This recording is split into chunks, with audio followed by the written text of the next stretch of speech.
there are a lot of salespeople out there that are nervous that they're going to get the no or get an answer that they don't know how to hear or an objection that they don't know how to handle. So the more that we can enable objection handling, of course, and then also we can better understand what our clients need so that we can align our solutions against those. It's great.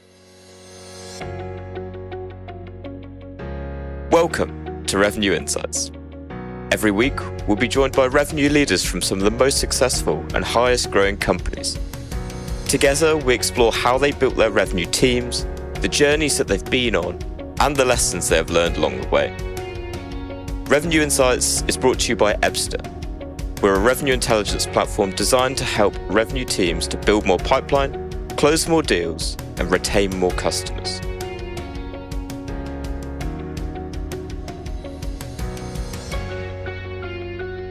Hello, everybody, and welcome to the Revenue Insights podcast. I'm delighted today. I'm joined by Katharine Reagan. My name is Guy Rubin. I'm the CEO of Ebster.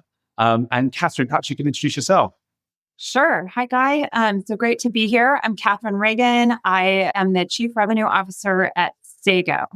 Fantastic. Well, thank you so much for joining us today. I know you're a fan of the show. Perhaps you could start by introducing us to your role at Sago. Sure. Thank you so much. I've been at Sago now for about a year, and it has been great. So Sago is a global market research firm, and we focus on all aspects of research. So we deliver qualitative and quantitative research. We can deliver that on platforms or in person. But basically, our tagline is to solve business questions with human answers. Wow. Okay. And I know you've only been there for about a year. Is that right? That's right. I've been here for a year. And prior to Sago, I had a 20-year career at Gartner where I held multiple different sales roles. It was probably a pretty standard sales trajectory, starting as a seller focused on large organizations out on the West Coast. I was based in Seattle at the time. And throughout my time there, I just kind of rose up through the ranks, sales manager, moved to Chicago, ran a region there. And then I moved to the East Coast where I'm based now, and focused on Northeast, selling to heads of IT, so chief information officers. And then that role was really about executing best practices at scale. And after a few years in that role, I moved over to lead a team from a company that we had acquired. It was called Corporate Executive Board. And in that role, my team focused on selling to heads of sales and heads of customer service, which was such a cool job because we were selling sales research and customer service research to basically our own constituency. It was fascinating content, and it was really a lot of fun. Moved from there into a digital markets role at Gartner for a few months and got my feet wet in terms of marketing, which is what ultimately led me to Sago, which is a market research firm. Wow, what an amazing journey. So you were explaining to me earlier that when you joined Sago, they exclusively had a kind of an inbound motion for sales, but that's not the case anymore, is it?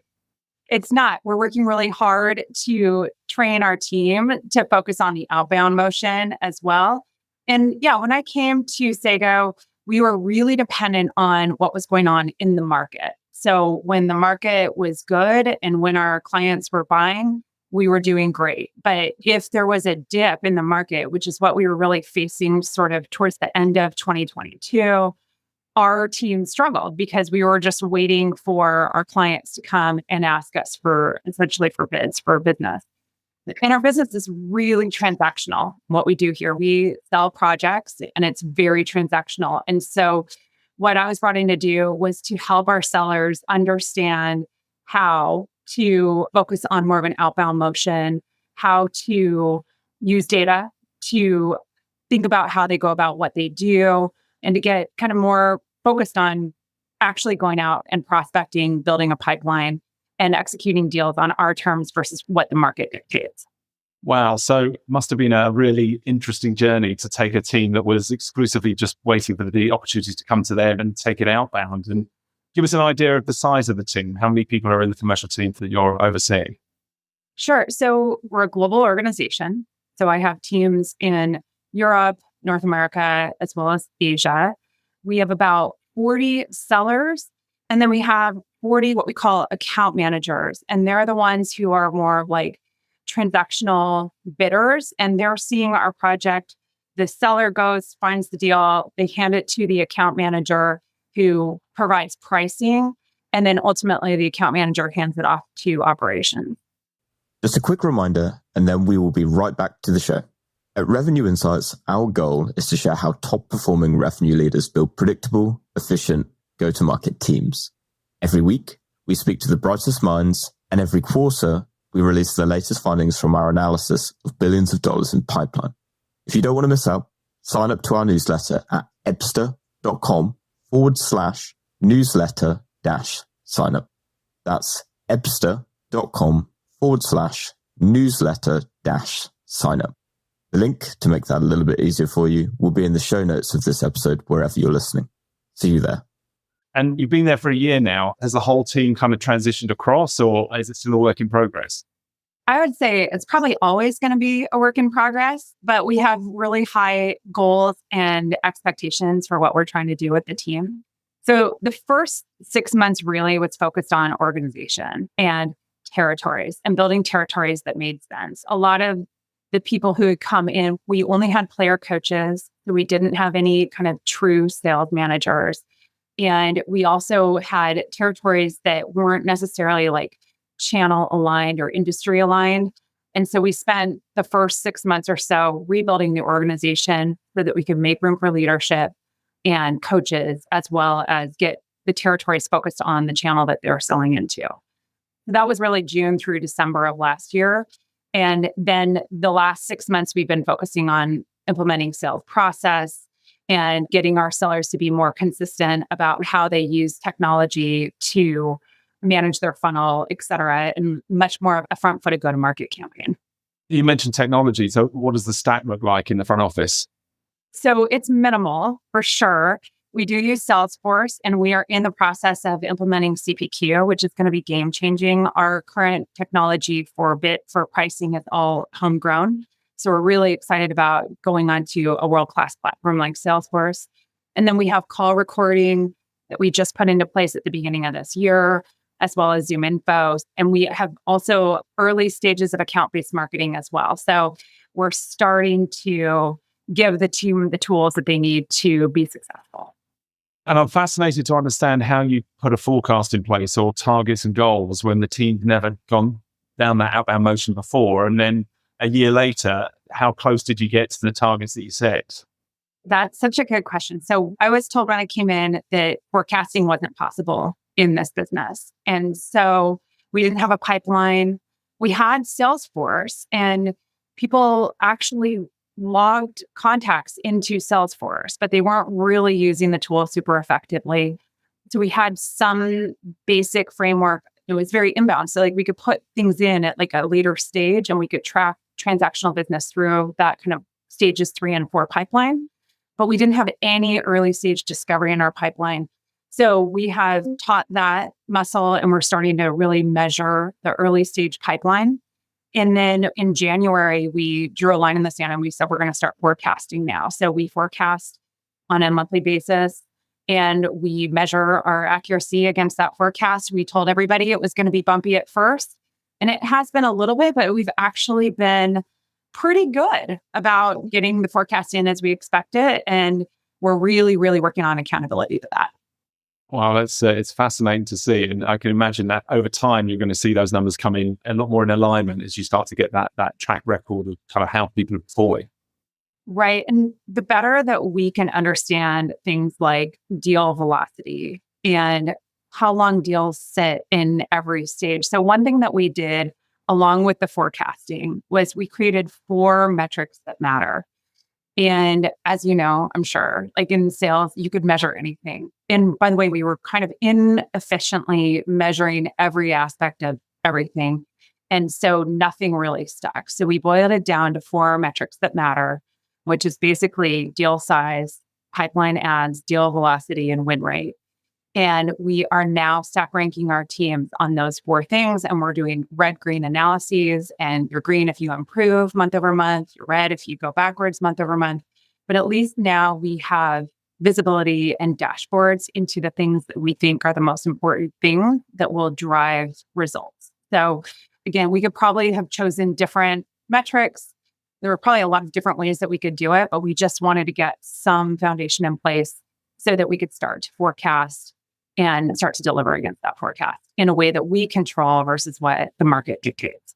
It's fascinating how few sales teams that we talk to are data driven. It's so obvious when you're on the other side of it, right? I couldn't imagine running a sales organization without the data and the insights, but there's still so many sales organizations that are all still based on the gut feel. And the numbers are wildly different at the end of the quarter because people are kind of either sandbagging or the opposite and then being overly enthusiastic about deals that really aren't real yet. So as you know, I'm a huge fan of these insights and these benchmarks and absolutely believe that it's the only way to get incremental improvements. One of the things that we see a lot of is a huge delta between kind of the top performers within these sales organizations and the rest of the sales team. How have you dealt with those challenges? Yeah. So we also didn't have super great clarity on quotas. When I came in, it was like how much you could sell. So it was just you started at zero at the beginning of the year and then you finished and you were paid based on how much you sold. But to my knowledge, I could find a specific target assigned to anybody. So we rolled those out again at the beginning of this year so that people knew what they needed to get. And now we're stack ranking people. We're stacking them on performance versus their target, which is pretty obvious. And then also those 4 metrics. And we're seeing the same thing. We're probably closer to 25% are like exceeding target. And this is, by the way, this is such early data. It's just through Q1 this year. But we are seeing that, of course, the top performers are far and above most of the rest of the team. And there's so much opportunity to learn from what the best people are doing and scale that beyond the team. I'm a huge fan of that. I think if you don't have top performers achieving, then you might have a product market fit problem. But if we've got some sellers actually getting to where we want them to get to, then really it's just about understanding what they're doing differently at every stage of that sales cycle. And we've got some great data points on that. I think we know, for example, at the top of the funnel, the top performers are kind of twice as likely to self-source their own opportunities. Are you using any sort of qualification methodology? You are kind of a fan of MedPick or Medic or Band. So are you using any of those? I'm a huge fan of those. And interestingly, in my experience, we didn't use those at my last company. In fact, my last company, we had our own like homegrown sales process, which was super effective. It worked great. And here we are teaching so many fundamentals right now that we haven't gone and said, we need to put in MedPick. Although I have done some research on that and I think they're great. And in fact, actually, in listening to your podcast earlier this week, I called my head of RevOps the other night and I was like, you know what? We need to put some of these sales methodologies in place. So I'm 100% bought in because that will help teach our people to ask better questions. And when I think about what our best people are doing, they're getting to power and they're asking really good questions. And again, in listening to like your sales benchmark report a couple of weeks ago, they talked about getting to power, getting higher up in the organization and bringing multiple decision makers into the project. And we do that in pocket, but it's something that we can definitely get better and more consistent at. Yeah, it's amazing. When we look at the data and when we show a sales team, we do a lot of analysis when we onboard customers and we'll show them how much they win with, depending on how multi-threaded they are or how much engagement they have with certain personas or engagement stakeholders. And it's fascinating. If the buying committee is 9 stakeholders and you're only engaging with 3 or 4 of them, then the chances are your competitors are talking to the rest. So you need to know who those stakeholders are that drive the right outcomes and really kind of understanding the impact of being more multi-threaded. And when you turn it into a picture for the sales team, they go, look, we win at this level when we have 3 stakeholders actively involved in a sales cycle. But look, when we have 6 or more, look how much more we win. And when you show it to them kind of from a data perspective, we see that the change of behavior is almost immediate. While salespeople don't like doing admin, when you show them the secret sauce as to how to win, suddenly they want to jump all over it. Exactly. And actually, our sellers are pretty good at using the tools that they have. But I think there is so much more opportunity to enable our sellers through AI-enabled tools, whether it's like the call recording tools, which take all of the notes and give them the opportunity to just leverage that as opposed to having to record things into Salesforce. Or even I just recently heard about like AI tools that'll fill in the whole like MedPick format for them so that they don't have to go do that. Like the more that we can get our reps out in front of customers and giving them the opportunity to, like you said, bring more people into the buying cycle and the decision cycle, the better off they're going to be. Yeah, I mean, we saw a huge drive to train sales reps on how to use things like MedPick last year. And then when we analyzed the data 3 months later, no one was filling it in, which is why we introduced our own Call AI product that takes the call recording and uses AI to pre-populate the MedPick and kind of give you a thumbs up or a thumbs down as to whether you qualify the customer well enough to lead discovery. And it's transformational because they all want to do it. But if they don't have to do the admin, suddenly they all love it. And everyone wants to get the green badge, the thumbs up. And it's amazing how quickly the behavior changes. Even the B and C players, I think on average, they only get kind of 3 thumbs down before they change their approach to qualifying. And suddenly they're getting the thumbs up every time. And it's amazing how quickly you can change behavior if you can gamify it, if you can make it easy. And ultimately, the AI can do so much for us these days. But the one thing it can't do is build trust, build relationships. And that's what we're hiring salespeople to be, these kind of expert advisors for our customers. That's right. But also having those tools gives our reps the confidence to ask better questions, to go a little bit deeper. And also, I love the idea of like the thumbs up, thumbs down, because then they will potentially ask questions that they may have been uncomfortable asking before. I love it. I think that's great. I completely agree. And when you talk about uncomfortable questions, what are you seeing people are holding back from? Is any pearls of wisdom you can share that people should be thinking about when they're doing their discovery? So keep in mind, again, relatively newer to outbound sales organization. So they are very much relationship builders. And so sometimes asking those questions, even questions about competition or asking questions about pricing, anything that would potentially make them vulnerable in a sale, in most of our minds, those are great questions to understand because then you can start to handle the objections. But I think there are a lot of salespeople out there that are nervous that they're going to get the no or get an answer that they don't know how to hear or an objection that they don't know how to handle. So the more that we can enable objection handling, of course, and then also we can better understand what our clients need so that we can align our solutions against those. It's great. Yeah, when we did this analysis, we analyzed kind of 4.2 million opportunities last year. And what was fascinating is that the top performers are closing 30% of their opportunities off as lost at that discovery stage. While the B and C players really struggle with that kind of, okay, we're not a priority for you right now. We'll re-engage later, but I'm going to close you off as lost and I'm not going to give you any more of my time. And are you seeing that? Are you finding that it's kind of difficult to build that muscle with these kind of relationship builders? They don't necessarily want to close things off as lost too quickly. Right, for sure. So we have 4 stages in our pipeline. Stage 1, we discovery, 2, demo, 3, proposal, and 4, negotiate and close. And we have so much of our business that sits in that 3 stage, which is reflective of 2 things. First of all, it's inbound. So any inbound request, which again, we're super transactional. So we do have a high volume of inbound requests every single day. And that is a giant percentage of our work. But when you think about like the more strategic sales, when we are getting out in front of it, our projects typically will go in at stage 1 and then we can get to a demo, but they will sit in that stage 3 for a long time and they won't close for months, which is a huge opportunity for us to get better hygiene there.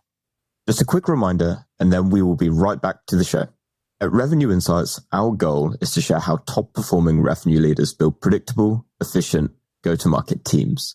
Every week, we speak to the brightest minds, and every quarter, we release the latest findings from our analysis of billions of dollars in pipeline. If you don't want to miss out, sign up to our newsletter at ebster.com/newsletter-sign up. That's ebster.com/newsletter-sign up. The link to make that a little bit easier for you will be in the show notes of this episode, wherever you're listening. See you there. Deal slippage is a real challenge. In particular, in the last 6 months or so, what we've seen is kind of false dawn because we saw so much more pipeline being created because there was a lot of inbound or a lot of activity going on. But actually, when deals start to slip, we know that the win rates drop. And momentum is so important. So one of the stats that came out of the report was that if you don't book your next meeting within 7 days of the last one, so it doesn't have to happen, but it has to have been booked, your win rate drops by 65%. So losing that momentum with the customers is really a challenge. And so I think it's fascinating that the challenge we've got, if there are too many opportunities coming in, especially if they're inbound, it's very difficult to turn down this inbound lead that's come in. But if it's not with someone that's got power to sign something off, then really all they're going to do is waste your time more often than not. And when you've got a high volume of those, but the win rates are quite low, we can end up being kind of busy fools working on these deals. So are you starting to tighten up the kind of criteria of kind of what you're willing to work on or what the team should be willing to work on if you've got all these kind of inbound deals that are coming in, but perhaps getting stuck at third stage?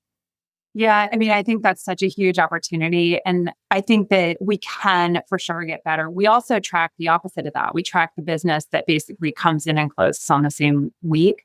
So we would call that like an intra-month pipeline, I guess, in addition to like the pipeline that we add. So we're looking at both of those things. The 7-day to the next meeting is interesting because years and years ago, there was this sales leader that was coaching me and a number of leaders. And he would talk about the 4-day rule. And in the 4-day rule, he talked about the fact that by the 4th day, the prospect's interest was actually less. It was actually negative to what it was before you even prospected them in the first place. Because if you didn't follow up within basically 3 days, you'd turn that prospect off to a point where they didn't want to engage with you anymore. And so I just find it interesting that, all these years later, the 7-day thing still exists, and it is for sure a true thing. And it's funny, I just used it when I was emailing. I had lunch with a pretty senior executive, and I didn't follow up within 4 days, or actually within like a couple of weeks. And so I reached out to her, and my subject was the 4-day rule. And I explained, I said, I certainly hope that hasn't happened in this situation. And she was really gracious about it. But it has definitely stuck with me, and that we need to make sure that we're really vigilant about following up within, whether it's 4 days or 7 days, making sure that we are staying in front of the client one way or another. Yeah, momentum is key. And from what I've seen, the problem with that stage 3 stuff is it's nothing to do with stage 3. It's all about the discovery we did in the early days. Is it really a priority for them? Do they really have a budget? Do we really know who the buying committee is and the decision-making process? All of these things that we didn't really do very well at, but they were really friendly with us on the phone. And so we put them in a sales process, and then all of a sudden everything kind of slows right down. So do you see a big impact on win rates when the deals start to slip, when things start to slow down? No, that's such a good metric. So like I said, we're just getting started on these metrics that matter. So we're such early days. But one thing that you're making me think about is in terms of when a rep puts it in at stage 1. So we are measuring, when a rep puts something in at stage 1 versus when it goes in at stage 3, which is just an inbound request usually. And if they put it in at stage 1, we want to know how long it sits in each stage to get to closure. And then, yes, of course, win rate. And my gut would tell me that the shorter period of time that they're in 3, obviously the win rate should improve, or at least it should close out of it will always close out of the pipeline faster, but I'm really just interested in making sure we move stuff through one way or another. We get to that no, if it's going to be a no, so that we're not wasting our time. I think your benchmark also talked about top performers really being able to utilize their time and prioritize really effectively. And that's something that I've seen here as well. People who really treat their time as precious and very much focus on using every hour a day effectively in front of clients, thinking about what they're going to say, are the ones that tend to be more successful. Yeah, it makes a lot of sense. Well, listen, I really appreciate all your insights today. And I think we could go on forever, but unfortunately we're running low on time. But thank you so much for all of your input today. It's been really fascinating. And if the audience want to get in touch with you or have some questions, is there a way they can get in touch? How would they reach out to you? Absolutely. Yeah, of course, I'm on LinkedIn, and I too have really enjoyed our conversation today, Guy. So thank you so much for inviting me to your podcast. And I am absolutely out there and active on LinkedIn, Katharine Reagan at Sago. Thank you. Very good. Thank you so much for joining us today. And thank you to the audience for listening in, and we'll see you next time. Thanks so much. Thanks for listening to Revenue Insights. If you want to learn more, subscribe to our newsletter, and we'll deliver every episode straight to your inbox. If you have any questions, feel free to connect with us on LinkedIn. Our links will be in the episode notes. See you next week.